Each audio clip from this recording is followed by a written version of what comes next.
नमस्कार दोस्तों। Don Miguel Ruiz के book the four agreements Asian Toltec wisdom पर बेस्ड एक पावरफुल गाइड है।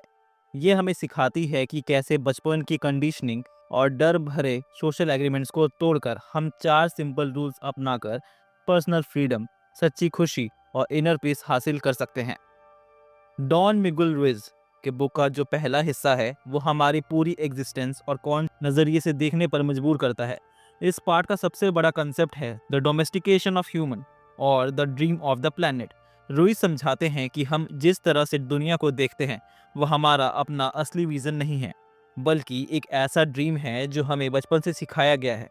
जब हम पैदा होते हैं हमारा दिमाग एकदम साफ स्लेट की तरह होता है, लेकिन जैसे जैसे हम बड़े होते हैं हमारे पेरेंट्स, स्कूल्स, रिलीजन और पूरी सोसाइटी हमें डोमेस्टिकेट करना शुरू कर देती है।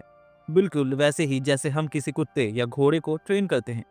हमें सिखाया जाता है कि क्या बोलना है, कैसे बैठना है और क्या सही है या क्या गलत। रुइस कहते हैं कि हमने कभी अपनी लैंग्वेज या अपने रिलीजन को खुद नहीं चुना।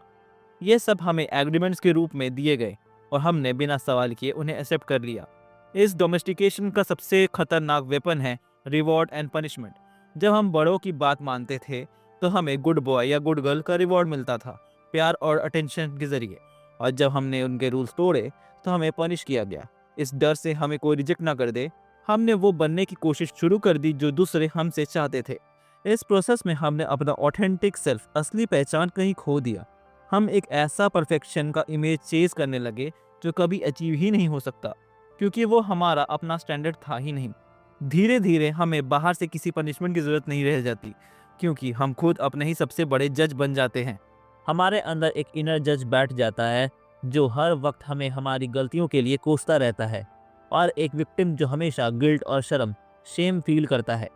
रुइस कहते हैं कि इंसान ही एक ऐसा जानवर है जो एक ही गलती के लिए खुद को 1000 बार पनिश करता है। हर बार जब हम वो पुरानी बात याद करते हैं हम फिर से वही दर्द महसूस करते हैं। इस सब का रिजल्ट ये होता है कि हम एक फॉग में जीते हैं। ये फॉग हमारे दिमाग का वो शोर है जो हमें कभी सच देखने नहीं देता। हम उन हजारों एग्रीमेंट्स के जाल में फंसे हुए हैं जो हमने डर की वजह से साइन किए हैं। पार्ट 1 का कंक्लूजन यही है कि अगर हमें पर्सनल फ्रीडम चाहिए तो हमें इस डोमेस्टिकेशन को पहचानना होगा। हमें समझना होगा कि हमारी पुरानी बिलीफ सिर्फ एग्रीमेंट्स हैं, कोई एब्सोल्यूट ट्रुथ नहीं। जब हम इन पुराने दुख देने वाले एग्रीमेंट्स को तोड़ने की हिम्मत करते हैं तभी हम उन 4 एग्रीमेंट्स के लिए जगह बना पाते हैं जो हमारी लाइफ को बदल सकते हैं।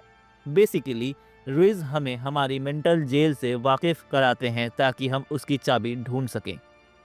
द फोर एग्रीमेंट का पार्ट 2 इस बुक का असली कोर और एक्शन प्लान है। यहाँ डॉन मिगुएल रुइज हमें वो 4 शक्तियाँ देते हैं जो हमारी पुरानी कंडीशनिंग को जड़ से ख़त्म कर सकती है। ये चारों एग्रीमेंट्स एक नया कोड ऑफ कंडक्ट हैं जो हमें दुख से निकाल कर आज़ादी की तरफ ले जाते हैं। रुइज कहते हैं कि ये सबसे पहला और सबसे पावरफुल एग्रीमेंट है।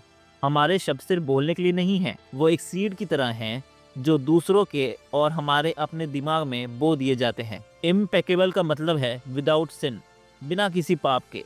जब आप अपने शब्दों का इस्तेमाल किसी की बुराई, झूठ या खुद को कोसने के लिए करते हैं तो आप एक्चुअली ब्लैक मैजिक कर रहे होते हैं। अक्सर हम किसी को कह देते हैं तुम तो बहुत बदसूरत दिखते हो या तुमसे ये नहीं होगा। ये एक स्पेल की तरह उस इंसान के दिमाग में बैठ जाता है। इस एग्रीमेंट का मतलब है कि आप अपने शब्दों को सिर्फ प्यार और सच्चाई के लिए यूज़ करें। जब आप अपने शब्दों के प्रति कॉन्शियस हो जाते हैं तो आपकी पूरी रियलिटी बदलने लगती है, क्योंकि आप नेगेटिविटी को क्रिएट करना बंद कर देते हैं। Second, don't take anything personally, कुछ भी पर्सनल मत लें। ये एग्रीमेंट हमारे सोशल सफरिंग को 90% ख़त्म कर सकता है। रुइज समझाते हैं कि दुनिया में जो भी कोई कुछ कहता है या करता है उसका आपसे कोई लेना देना नहीं होता। वो उनकी अपनी ड्रीम, उनकी अपनी कंडीशनिंग और उनका अपना दिमाग का प्रोजेक्शन होता है। अगर कोई आपको सड़क पर बेवकूफ़ कहता है तो वह एक्चुअली अपनी फ्रस्ट्रेशन निकाल रहा है। अगर आप बुरा मान जाते हैं तो इसका मतलब है कि आपने उनका पॉइजन एक्सेप्ट कर लिया और अब आप उनके एग्रीमेंट के गुलाम बन गए हैं। जब आप इस एग्रीमेंट को फॉलो करते हैं तो आप एक इम्यूनिटी डेवलप कर लेते हैं। फिर चाहे कोई आपकी तारीफ करे या बुराई, आपकी इनर पीस डिस्टर्ब नहीं होती, क्योंकि आपको पता है कि आप कौन हैं। थर्ड, डोंट मेक अजम्पशन, अंदाजे मत लगाइए। हम इंसानों की सबसे बड़ी बीमारी है एज्यूम करना। हम सोचते हैं कि हमारा पार्टनर हमारी बात बिना बोले समझ जाएगा, या हम किसी का चेहरा देखकर अज्यूम कर लेते हैं कि वो हमसे गुस्सा है। फिर हम अपने ही बनाए हुए अजम्पशन पर यकीन करके दुख मनाते हैं और ड्रामा क्रिएट करते हैं। रुइस कहते हैं कि हमारे पास अजम्पशंस इसलिए आते हैं क्योंकि हम में सवाल पूछने की हिम्मत नहीं होती। हम डरते हैं कि अगर पूछा तो शायद सच बुरा हो। लेकिन क्लियर कम्युनिकेशन ही वो रास्ता है जो हमारे दिमाग का कचरा को साफ करता है। जिस दिन आप अज्यूम करना बंद करके क्लियर कम्युनिकेशन शुरू कर देंगे, आपके रिलेशनशिप में से सारा पॉइजन निकल जाएगा। Fourth, always do your best. हमेशा अपना बेस्ट करें। ये एग्रीमेंट पहले 3 एग्रीमेंट को रियलिटी में बदलने का इंजन है। बेस्ट का मतलब ये नहीं कि आप हमेशा परफेक्ट होंगे, आपका बेस्ट हर वक्त बदलता रहता है। जब आप बीमार हैं तो आपका बेस्ट अलग होगा, और जब आप एनर्जी से भरे हैं तो अलग। इसका मेन मकसद है सेल्फ जजमेंट को ख़त्म करना। अगर आपने अपना बेस्ट दिया है तो चाहे रिजल्ट कुछ भी हो, आपका इनर जज आपको पनिश नहीं कर पाएगा। आप रिग्रेट से बच पाएंगे। रुइस कहते हैं कि ये एग्रीमेंट प्रैक्टिस के बारे में है। अगर आप फेल होते हैं, जैसे आपने किसी की बुराई कर दी, तो कोई बात नहीं, अगले पल फिर से शुरू करें और अपना बेस्ट दें।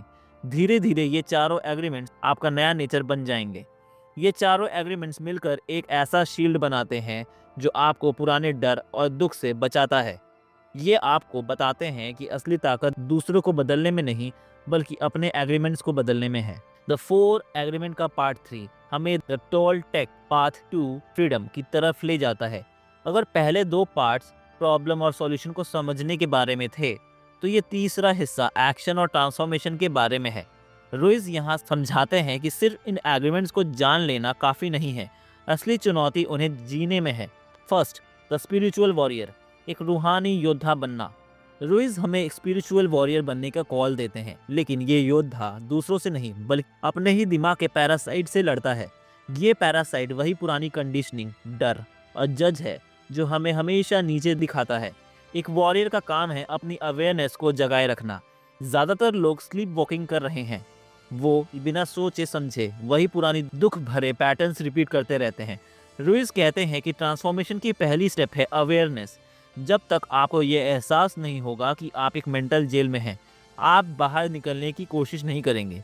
वॉरियर बनने का मतलब है हर उस एग्रीमेंट को ढूंढ कर ख़त्म करना जो आपको खुशी से दूर करता है। Second, breaking the old agreements, पुरानी जंजीरों को तोड़ना। हमारे दिमाग में हज़ारों ऐसे एग्रीमेंट्स हैं जो हमने बचपन में डर की वजह से साइन किए थे। रुइस इन एग्रीमेंट्स को तोड़ने के 3 रास्ते बताते हैं। First, the mastery of awareness, अपने दिमाग को ऑब्जर्व करना कि वो कब हमें गुस्सा या उदास कर रहे हैं। Second, the mastery of transformation, पुराने फियर बेस्ड एग्रीमेंट्स को लव बेस्ड एग्रीमेंट से रिप्लेस करना। जैसे अगर आपका एक एग्रीमेंट है, मैं काफ़ी नहीं हूँ, तो उसे कॉन्शियसली रिप्लेस करना, मैं अपना बेस्ट कर रहा हूँ। Third, the mastery of intent, love, सब कुछ इंटेंट यानी नीयत से शुरू होता है। जब हमारी नीयत प्यारी होती है तो ट्रांसफॉर्मेशन आसान हो जाता है। The initiation of the dead, पुरानी पहचान की मौत, ये इस बुक का एक बहुत गहरा कंसेप्ट है। रुइस कहते हैं कि नए एग्रीमेंट्स को अपनाने के लिए पुराने आप को मारना होगा। इसका मतलब फिजिकल मौत नहीं, बल्कि उस फॉल्स सेल्फ की मौत है जो दूसरों को खुश करने के लिए बनाया गया था। जब हम ये मान लेते हैं कि मैं कल मर सकता हूँ, तो हमारी प्रायोरिटी बदल जाती है। हम छोटी छोटी बातों पर गुस्सा होना या दूसरों की जजमेंट से डरना बंद कर देते हैं। डेथ हमें ये सिखाती है कि हर पल कितना कीमती है।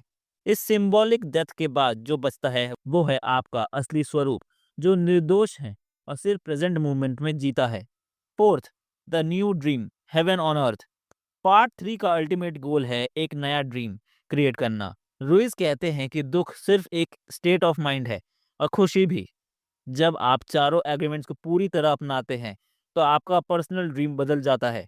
आपको किसी की परमिशन की जरूरत नहीं होती खुश रहने के लिए। आप अपने पास के दुखों को माफ कर देते हैं क्योंकि आप उन्हें पर्सनल नहीं लेते।